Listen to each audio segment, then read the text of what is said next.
What's up sa inyo mga lods? So for today's video ay tuturo ko po sa inyo kung paano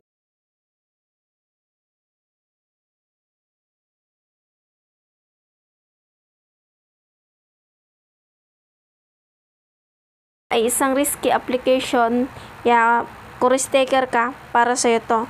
Kasi nga sabi ko nga po kailangan mag-cash in dito. So para po sa mga wala pa nito, lalagay ko po ang link dyan sa may description box. At download nyo lang po, mapupunta na po kayo dito. Then, pag wala pa po kayong account, pindutin nyo lang po tong register. Lagay nyo lang po dito ang inyong cellphone number. Make sure po na yung number nyo ay active kasi po magte-text po sa inyo ng OTP code. Then, lagay nyo po ng password. Confirm nyo lang po dito, then send po. May magte-text na po na OTP code, lagay nyo lang po dito, then register na po. So, pag may account na po kayo, dito na po kayo sa login. Yan, login lang po. So, nakikita nyo po, nandito na tayo sa dashboard ng ating laro. Marami po kayong pagpipilian dyan. And then, dito po sa, kung gusto nyo pong maging agent, dito po kayo sa Be Our Agents.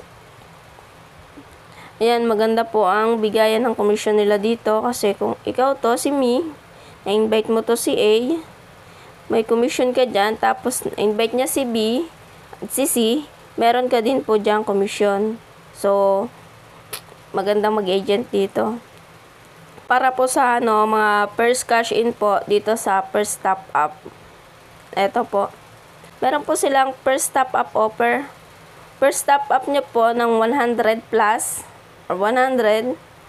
Meron pong bigay sila na 10 pesos. Ito naman po, pag 200 plus or 200, meron po silang 50 pesos. So, mas maganda po kung magka-cash in kayo. Ng first cash in nyo po ay 200. Sayang po kasi yung 50 pesos. So, back na po natin.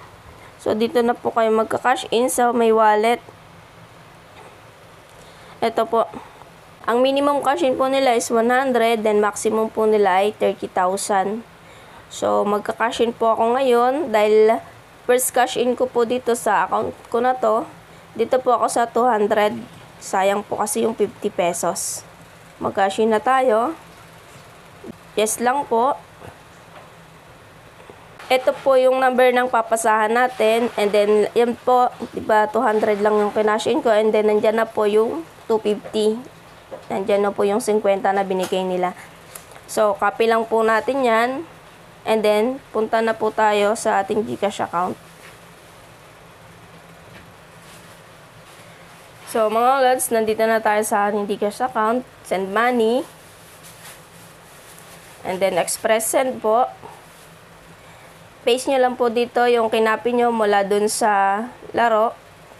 Dito po. Paste. Enter lang po natin dito yung amount.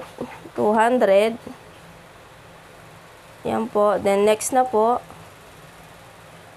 So, send 200.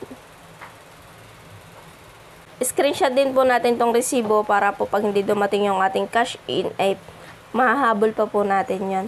So, balik na po tayo sa ating laro. So, record.